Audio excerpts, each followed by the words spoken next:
سیدنا معاویہ رضی اللہ عنہ کے بعد جب یزید تخت نشین ہوا ہے اور یزید نے بیعت کے لیے سب کو خط لکھے، گورنروں کو اور پیغامات بھیجے، تو مدینہ میں جو گورنر ہے وہ ولید بن عتبہ بن ابی سفیان ہے۔ یہ یزید کا رشتے میں تو ایک چچے کی حیثیت لگتی ہے۔ جب ان کے پاس خط آیا کہ سب مدینہ کے بڑوں سے بیعت لو، ان میں حضرت حسین کا رتبہ بہت بڑا رتبہ ہے۔ سیدنا حسین ابن علی رضی اللہ عنہ کی بیعت کے سلسلے میں بلایا گیا، عبداللہ بن زبیر کو بلایا گیا۔ عبداللہ بن زبیر نے تو فرمایا میں مصروف ہوں، وہ مکہ شریف چلے گئے تھے۔ حضرت حسین نے فرمایا مجھے آپ سوچنے کی مہلت دیں۔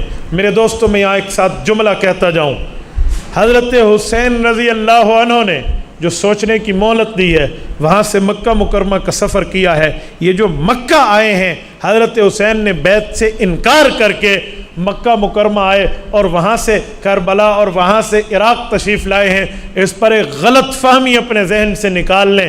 آج یہ غلط فہمی پھیلائی گئی ہے کہ حضرت حسین کا یہاں سے نکلنا یزید سے لڑائی کے لیے تھا، یہ جہاد کے لیے تھا، یوں نہیں ہے۔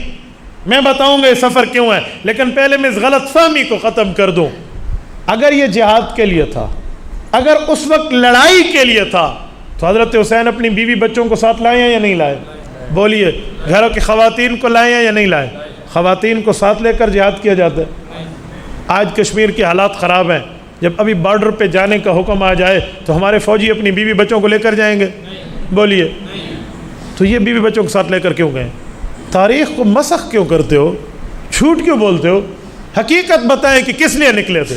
حضرت حسین کا موقف یہ تھا، یزید خلافت کا اہل نہیں ہے، اور ٹھیک موقف تھا ان کا، ہم تائید کرتے ہیں حضرت حسین کے موقف کی۔ حضرت حسین اس لیے نکلے تھے کہ یزید کے معاملے کو دیکھا جائے، ابھی جو لوگ بیعت کر رہے ہیں ان کو روک دیا جائے تاکہ اس کی خلافت منعقد نہ ہو سکے۔ وہ اس وجہ سے نکلے، اس جگہ سے سفر کیے۔ یہ تو اس کے بعد ظالموں نے راستے میں شہید کر دیا، اور یزید سے ظالم فاسق اور فاجر نے بدلہ نہ لے کے خود کو قاتلوں کی صف میں ٹھہرا دیا۔ اب وہ اس سے بھی برا بن گیا ہے، یہ تو اور بات ہے، لیکن یہ سفر لڑنے کے لیے نہیں تھا، یہ سفر حالات کے معلوم کرنے کے لیے، اپنے ساتھ عوام کو ملانے کے لیے تھا، یہ لڑنے کا سفر نہیں تھا۔ یہ اور بات ہے کہ ظالموں نے ظلم کیا ہے، ورنہ حسین ابن علی نکلتے تو حسین حیدر کا بیٹا ہے، بزدل نہیں ہے، بہادر کا بیٹا ہے، نڈر اور دلیر ہے۔ وہ شام کا رخ کرتا اور یزید کے ساتھ دو دو ہاتھ کر دیتے۔ یزید تو مکے میں تو نہیں بیٹھا تھا، یزید کربلا میں تو نہیں تھا۔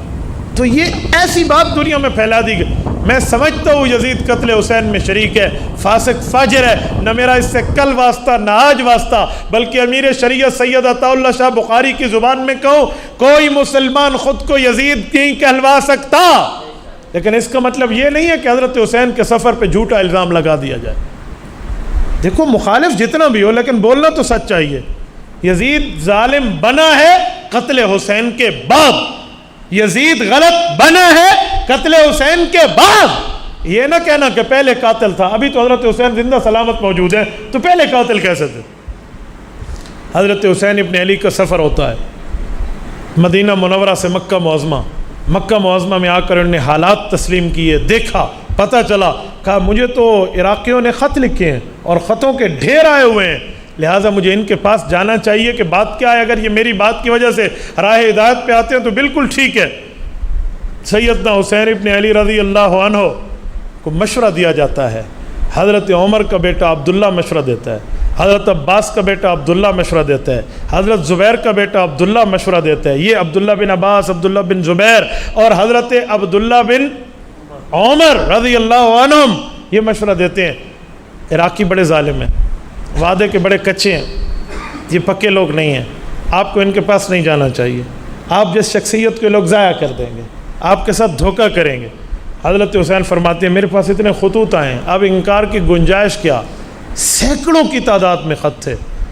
تو ان بزرگوں کے اصرار پر حضرت حسین نے فرمایا ٹھیک ہے میں جاتا نہیں ہوں، لیکن پہلے میں اپنے چچا زاد مسلم بن عقیل رضی اللہ عنہ کو بھیجتا ہوں کہ وہ جا کر دیکھیں وہاں کے حالات کیا ہے، اگر حالات موافق ہوئے تو میں چلا جاؤں گا، ورنہ نہیں۔ کہا جی بالکل ٹھیک ہے۔ حضرت حسین نے بندہ بھیجا ہے۔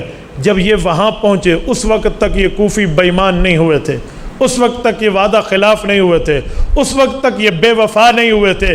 انہوں نے مسلم بن عقیل کے ہاتھ میں بیعت کر کے باقاعدہ حمایت کا یقین دلایا۔ ان کا جوابی خط آیا، حضرت حسین نے ان سب انکار کرنے والے دوستوں کو دکھایا کہ اب کوئی انکار کی گنجائش بچی؟ اجی نہیں بچی۔ حضرت حسین کا سفر شروع ہوتا ہے۔ جب سیدنا حسین ابن علی سفر شروع کرتے ہیں، عین اس وقت یزید کی طرف سے گورنر کوفے کا تبدیل کر دیا جاتا ہے۔ سیدنا نعمان ابن بشیر رضی اللہ عنہ جو صحابی تھے، یزید نے خیانت کرتے ہوئے ان کو ہٹایا، اس کی جگہ ایک ظالم عبید اللہ بن زیاد کو بھیجا۔ وہ آیا تو عبید اللہ بن زیاد کا ظلم مشہور تھا، کوفی پہلے سے ہی آدھے جو ہے نا کیا کہتے ٹانگیں اپنی کپوا چکے تھے اور بالکل کانپ رہی تھی۔ انہوں نے ابن زیاد کے ڈنڈے کے ڈر کی وجہ سے وہ بیعت مسلم بن عقیل کے ہاتھ پہ حسین کے ساتھ وفا والی توڑ دی ہے۔ سنیں یہ کڑی کے ساتھ کڑی جڑی کیسے ہے۔ اب بیعت ٹوٹ چکی ہے، کمیونیکیشن کا کوئی نظام نہیں ہے، کوئی موبائل فون نہیں ہے، کوئی میسج چیٹنگ سروس نہیں ہے، کوئی آن لائن کوریج نہیں ہے کہ بتا دیا جائے جس جگہ آپ جا رہے ہیں ان کو اچھا سمجھ کے اب وہاں حالات یکسر بدل چکے ہیں۔ جب مقام زبالہ پہ حضرت حسین پہنچتے ہیں، ادھر جس شخص شاعر سے ملاقات ہوئی ہے، بعضوں نے اس کا نام فرزدق لکھا ہے، اس نے کہا تھا اے حسین ابن علی، میرا تجربہ یہ ہے کہ کوفیوں کے شاید دل آپ کے ساتھ ہو لیکن تلواریں ابن زیاد کے ساتھ ہوں گی۔ بہرحال حضرت حسین قریب جب وہاں پہنچتے ہیں تو پتہ چلتا ہے کہ مسلم ابن عقیل جس کو میں نے وہاں کے حالات معلوم کرنے کے لیے بھیجا تھا، اس عظیم شخصیت کا بے دردی سے قتل کر دیا گیا ہے۔ وہ شہید ہو چکے ہیں۔ ان کے بچوں کے ساتھ اور ان کے ساتھ جو ظلم ہوا ہے نا، میرے پاس لفظ نہیں ہے میں اس پر کلام کر سکوں۔ جس ظلم ان ظالموں نے شہید کیا ان کو، اور پھر اس کی سزا ابن زیاد کو ملی ہے۔ میں ابن زیاد پر آگے بات کروں گا کہ اس کا حشر ہوا کیا تھا۔ حضرت حسین ابن علی رضی اللہ عنہ کے لشکر سے مسلم ابن عقیل کے رشتہ دار کھڑے ہوتے ہیں کہ اب تو ہم قصاص لینے کے لیے جائیں، اب تو ہم بدلے کے لیے جائیں۔ بہرحال جب وہاں پہنچتے ہیں تو ابن زیاد نے ایک اپنے گھڑ سوار کو 1000 بندے دے کر اپنی طرف سے ایک کمانڈر کو بھیجا ہے۔ یہ عمر بن سعد آیا ہے، یہ آ کے حضرت حسین سے بات کرتے ہیں، بات کیا ہے، وجہ کیا ہے، معاملہ چلا۔ اس موقع پہ حضرت حسین رضی اللہ تعالیٰ عنہ نے جو یہ 3 باتیں پیش کی ہیں، نمبر 1 مجھے واپس جانے دیا جائے، نمبر 2 مجھے یزید کے پاس بھیجو، میں دیکھتا ہوں میرا معاملہ اس کے ساتھ چلتا کیا ہے۔ یہ لفظ بیعت کا نہیں ہے، لوگ جھوٹ بولتے ہیں کہ بیعت کرتا ہوں، ہاتھ میں ہاتھ دینے کا معنی 2 ہاتھ کرنا بھی ہوتا ہے۔ ہو سکتا تھا کہ شاید یزید سے حضرت حسین رضی اللہ عنہ کی ملاقات ہو جاتی تو شاید کچھ معاملہ بن جاتا، لیکن ابن زیاد جیسا ظالم جو درمیان میں تھا اس نے ملاقات نہیں ہونے دی۔ کیوں؟ وہ یہ جانتا تھا کہ جب حضرت حسن رضی اللہ عنہ کی ملاقات امیر معاویہ سے ہوئی تھی تو صلح میں بدل گیا تھا معاملہ۔ وہ یہ جانتا تھا اس ظالم جو خون اہل بیت کے پیاسے تھے، یہ ظالم ملاقات نہیں کرنے دے رہے تھے۔ یہ ہو سکتا ہے کہ سیدنا حسین جیسی روحانی شخصیت اگر یزید کے سامنے آئے اور یزید کا بس چل سکے، وہ کوئی بات کر سکے۔ یزید حضرت حسین کے پاؤں کی خاک بھی نہیں ہے، یہ کیا بات کرتا، لیکن ان ظالموں نے نہیں آنے دیا۔ عمر بن سعد کے سامنے یہ دوسری شرط، تیسری شرط تھی کہ مجھے کسی سرحد پہ بھیج دیا جائے، میں جانوں اور کفار کا معاملہ جانے۔ اس نے یہ 3 شرطیں لکھی اور اپنے گورنر ابن زیاد کو بھیج دیں کوفے میں کہ اب تو بات ٹھیک ہے، حضرت حسین نے تو بہت شرطیں پیش کر دی ہیں، اب تو معاملہ صحیح ہے، اب تو لڑائی نہیں کرنی چاہیے۔ اس جگہ عمر بن سعد کا لہجہ نرم تھا حضرت حسین کے ساتھ۔ جب یہ خط اس کا گورنر کے پاس ابن زیاد کے پاس پہنچتا ہے تو وہاں ایک اور ظالم بیٹھا ہے جس کو شمر ابن ذی الجوشن کہتے ہیں۔ یہ شمر ابن ذی الجوشن، اس کی ایک بہن ہے ام بنین، وہ سچی اور اچھی خاتون ہے، وہ حضرت علی المرتضیٰ کی بیوی ہے۔ ان کا ایک بیٹا عثمان ابن علی ہے اور شمر ان کا بھائی ہے ام بنین کا، لیکن یہ ظالم حضرت حسین کا بغض اپنے دل میں رکھتا ہے۔ اس ظالم نے گورنر کو مشورہ دیا کہ نہیں نہیں نہیں نہیں نہیں اس کو چھوڑنا نہیں ہے، اگر یہ آج تمہارے ہاتھ سے چلا گیا اپنے بندے اور لے کر پھر آئے گا، اس نے پھر ہمارے معاملے کے خلاف کرنا ہے، اس کو کہو میرے ہاتھ پہ بیعت کر۔ ابن زیاد کا کہا، کتنی گھٹیا شرط ہے، کتنی۔ ان کا حکمران یزید حضرت حسین کے پائے کا نہیں ہے، اور حکمران کا بھی جو ہے نا کیا کہتے ہیں وہ گورنر حضرت حسین کی بیعت لے۔ نوکراں دے چاکر تے چاکراں دی کیش کیش۔ یہ مقام غیرت ہے جس موقع پہ حضرت حسین نے انکار کیا ہے اور ان کو کرنا چاہیے تھا۔ سیدنا حسین ابن علی المرتضیٰ رضی اللہ عنہ نے فرمایا جی میں یہ کام نہیں کر سکتا، آپ مجھے اپنے بڑے سے ڈائریکٹ ملواؤ، میں وہاں بات کر لیتا ہوں۔ ہو سکتا ہے حضرت حسین کو جو شک تھے یزید پر کہ کہ اس کی نمازیں ٹھیک نہیں ہیں، اس کے حالات ٹھیک نہیں ہیں، اس کے اعمال ٹھیک نہیں ہیں، حضرت حسین یزید کو یہی کہتے کہ اعمال ٹھیک کر ورنہ ہم تیرے ساتھ دو دو ہاتھ کرتے. ہو سکتا تھا کچھ معاملہ بنتا، لیکن یوں ہو نہ سکا. اب جب ابن زیاد نے شمر کی یہ بات سنی، کہا اچھا، کہا عمر بن سعد جس کو آپ نے لشکر دے کر پہلے بھیجے وہ تو حسین کے ساتھ مل گیا، اس بندے کو ہٹا دو، مجھے بھیجو. تو اس نے 2000 بندے اس کے ساتھ شمر کے ساتھ بھیجے کہ تو جا کر عمر بن سعد کو کہے کہ تو حسین کے ساتھ سختی کرتا ہے بیعت کے لیے تو کر، ورنہ ہم تیری گردن قلم کریں گے. اب جو پہلے کمانڈر آیا ہوا ہے اس کو اپنی جان کے لالے پڑ گئے، کہا اب میری نوکری بھی جاتی ہے، میری زندگی بھی جاتی ہے. اس موقع پہ ان سب بے ایمانوں اور بدبختوں نے مل کے حضرت حسین کے ساتھ مقابلہ کیا. اس موقع پہ جب یہ شمر بھی یہ سارے اس جگہ پہ جب انہوں نے ظلم اور تشدد کیا تو انہی کے لشکر سے حر تھا، حر ابن یزید. یہ یزید اور ہے، یہ وہ والا یزید نہیں ہے حر کا والد. یہ جو حر تھا اس نے اس موقع پہ اپنے لشکریوں کو کہا، کوئی لانتی ہو تمہیں پتہ نہیں ہے یہ بندہ کون ہے؟ یہ وہ ہے جس کو رسول اللہ نے جنت کا سردار کہا ہے، اور تم جنت کے طلبگار بنے بیٹھے ہو. تم جنت میں اس کے بغیر کیسے جا سکتے ہو؟ تمہیں اتنی حیا نہیں آتی؟ اس کی زبان رسول اللہ نے چوسی ہے، اسے رسول اللہ نے پہلی گھٹی دی ہے، یہ فاطمہ کی نسل ہے، یہ حیدر ابن ابی طالب کا فرزند ہے، اور اس کا رتبہ آپ نہیں جانتے، اس کا فضل نہیں جانتے. اس کی کتنی اچھی 3 شرطیں تھی، تم مان لیتے. تم نے آگے جو ہے نا کیا کہتے ہیں ہٹ دھرمیاں شروع کر دی ہیں. اپنی شرطوں سے ہٹو ورنہ میں تمہارے ساتھ نہیں رہ سکتا. اس موقع پہ حر کی غیرت جاگی تھی، اس نے وہاں سے گھوڑے کو ایڑ لگائی اور حسینی قافلے میں آ کر شامل ہوا ہے.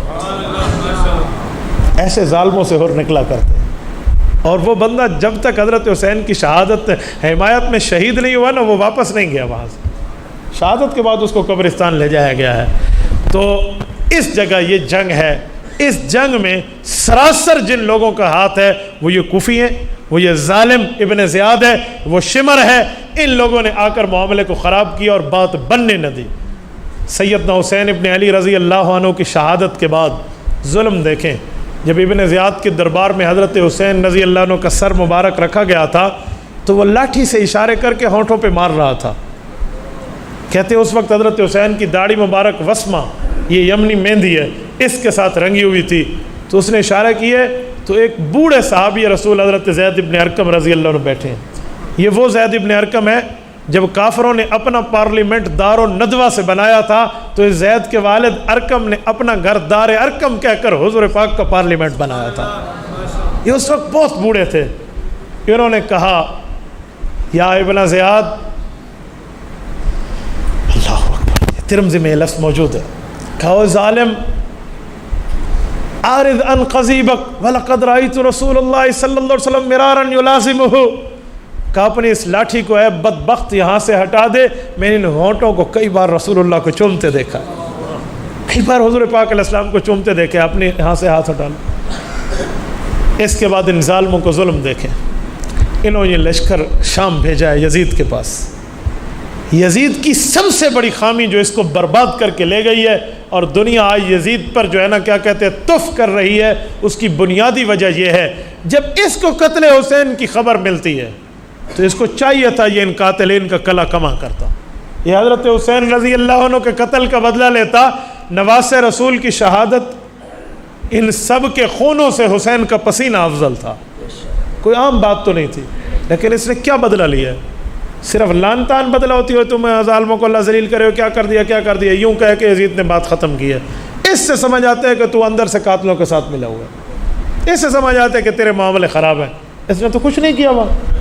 حالانکہ جب اہل بیت کی خواتین یزید کے محل میں گئی تھی تو اہل بیت کی خواتین میں سیدہ زینب رضی اللہ عنہا حضرت حسین کی بڑی بہن موجود ہیں، حضرت علی کی بڑی بیٹی ہیں. یہ جب یزید کی بیوی سے ملتی ہیں تو یزید کی بیوی کی چیخیں اور آہیں سنتے لوگ نظر آتے ہیں. وہ رونے لگ گئی، گھر میں کوہرام مچ گیا کہ یہ ہوا کیا ہے. بلکہ بعض تواریخ نے لکھا ہے کہ یزید کی بیوی اپنے سر سے دوپٹہ ڈالنا بھول گئی تھی. اس کے دربار میں آ کے کہا تھا یہ کیا قیامت برپا کر دی ہے تم نے. تو اس موقع پہ اس نے یزید نے اپنی چادر اٹھا کے بیوی کے سر پہ رکھی، کہا تو گھر جا، ہم معاملہ سنبھال لیں گے. لیکن کوئی نہیں سنبھالا، ان لوگوں نے کوئی نہیں سنبھالا. یہ ابن زیاد جیسا ظالم ہے جس نے یہ کام کیا ہے. اور رب نے اس لانتی کے ساتھ جو حشر کیا وہ یاد رکھے گا، یہ مختار ثقفی کے ہاتھوں قتل ہوا ہے، اور اس کا سر اسی جگہ جس جگہ اس نے حضرت حسین کا سر رکھ کے لاٹھی ماری تھی، اسی گورنر ہاؤس میں مختار ثقفی کے سامنے اس ابن زیاد کا سر رکھا گیا تھا، اور اس کی لاش کو اس کے اوپر اس نے یہ کیا کہتے ہیں باولے کتے چھوڑ دیے تھے، اور کتوں سے اس کا گوشت نچوایا تھا۔ یہ ظالم بچے نہیں ہیں، پھر ان کے ساتھ فردن جو معاملہ ہوا ہے، پھر مختار ثقفی کے ساتھ یوں ہوا ہے، پھر اس کا سر اسی جگہ رکھا گیا جس جگہ ابن زیاد کا رکھا گیا۔ ان سب ظالموں کے ساتھ یوں پے در پے ہوا ہے، اور اس موقع پہ ان ظالموں کو حضرت زینب رضی اللہ عنہا نے جو ان کے خلاف دعا کی ہے وہ تاریخ کے انمٹ نقوش ہیں۔ حضرت زینب نے فرمایا تھا، میرا بھائی قرآن کا حافظ، میرا بھائی قرآن کا قاری، تم نے میرے بھائی کا خون بہایا، ناجائز بہایا، نہ حق بہایا، رب نہ تمہیں قرآن نصیب کرے بلکہ اللہ رب العزت تمہیں ذلیلت اور ذلیل بنا کر دنیا میں پیش کرے۔ وہ وقت اور یہ وقت قاتلین کو قرآن کا حساب اور قرآن کی دولت نہیں ملی، یوں قرآن کی دولت سے نہ قاتلین حسین میں قاری کوئی ہے، نہ قاتلین حسین میں حافظ کوئی ہے۔ اس سیدہ کی بد دعا ہے، اس سیدہ کا جملہ ہے، وہ جو جملہ کہہ گئی تھی کہ میرا حافظ تم نے مارا، تمہارا حافظ کوئی نہ ہو، میرا قرآن کا قاری شہید کیا، تمہارے قرآن کے ساتھ واسطہ کوئی نہ ہو، اور وہی ہوا ہے، یہ وہی ہوا جو ان کے ساتھ تاریخ میں جو ہوا ہے وہ دنیا نے دیکھا ہے۔ آج ان کے نام لوگوں کو بتاؤ تو لوگ جانتے نہیں ہیں، لیکن حسین کل بھی زندہ باد تھا، حسین آج بھی زندہ باد۔ حسین یزید کے سامنے نہیں جھکا تو ان یزیدیوں کے سامنے کیسے جھکے گا؟ اور میرے دوستو، یہ 10 محرم الحرام عصر کی نماز سے پہلے کا ٹائم ہے، سن 61 ہجری ہے۔ سیدنا حسین رضی اللہ تعالیٰ عنہ کی عمر 54 سال ہے اس ٹائم، 54 سال، ایک روایت میں آتا ہے 58 سال ہے۔ اتنی عمریں ہیں سیدنا حسین ابن علی رضی اللہ تعالیٰ عنہ کے ساتھ ان لوگوں نے اس لشکر میں یہ کام کیا ہے۔ یہ جو دنیا میں پھیلایا جاتا ہے نا کہ اہل بیت کی خواتین نے سروں سے چادریں اتار لی تھی، اس جھوٹ جیسا دنیا میں کوئی اور جھوٹ نہیں ہے۔ یہ زینب اہل بیت کی وہ اہم ترین شخصیت ہے جس نے اپنی ماں فاطمہ سے حیا سیکھا ہے۔ وہ فاطمہ جس نے فرمایا تھا میرا جنازہ رات کو اٹھے غیر محرم کی نظر بھی میرے جنازے کی چادر پہ نہ پڑے، یہ اس کی بیٹی ہے، اسے سر ننگا نہ کہو۔ یہ شہادت حسین سے بڑے ظلم کی بات کر رہے ہو، وہ تو مردوں کا مسئلہ تھا، یہ عورتوں کا مسئلہ ہے۔ ان عورتوں نے حیا کی چادر اپنے اوپر سے اتار لی ہے، تو پھر دنیا میں کون ہے جس کے سر پہ حیا کی چادر ہے؟ اوے حیا تو ان کے گھر کی لونڈی ہے، اوے حیا تو ان کے گھر سے دنیا میں تقسیم ہوتا ہے، اور آپ کو اس نے سر سے نعوذ باللہ دوپٹہ نکال کے آہو فغاں شروع کر دی تھی۔ یہ اہل بیت اور شہادت حسین کے نام پہ دھبا ہے، اس کا حقیقت سے ٹکے کا کوئی واسطہ نہیں ہے۔ اور یہ فاطمہ کی شہزادی ہے، یہ علی المرتضیٰ کے سینے پہ کھیلنے والی اس کی اولاد ہے، اس کے لیے جملہ کہتے ہیں کہ اس نے سر سے چادر اتار لی ہے۔ اگر اس جگہ بھی آپ کو یہ جملہ کہنا ہے تو پھر تمہارا دل ہے، یہ اہل سنت والجماعت کا دل نہیں ہے۔ شہادت کا یہ معنی تھوڑا ہے کہ جو مرضی ہے جھوٹ بولتے چلے جاؤ، جو مرضی ہے تم کہتے چلے جاؤ، جو مرضی ہے اہل بیت کے خلاف بکتے چلے جاؤ، یوں نہیں ہے میرے دوستو، یوں نہیں ہے۔ یہ ان پر الزام ہے، انہوں نے حیا کی چادر رکھی ہے اور امت کو حیا کا درس دے کر گئے ہیں۔